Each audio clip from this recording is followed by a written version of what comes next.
Hello guys, in this video I'm going to show you how to sign up for the Trello app. But before that, don't forget to subscribe and leave a comment down below, because at 10,000 subscribers I'm going to show you my whole YouTube revenue statistics and growth strategy.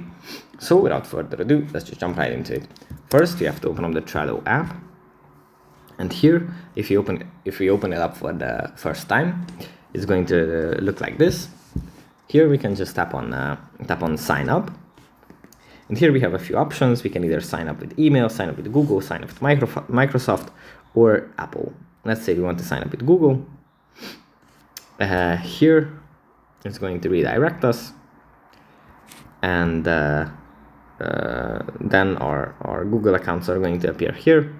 We can just select the one that we want to sign up with. And then tap on next and proceed just like that. So that's pretty much it for this video. Hope it was helpful for you guys, and I'll see you in the next one. Bye.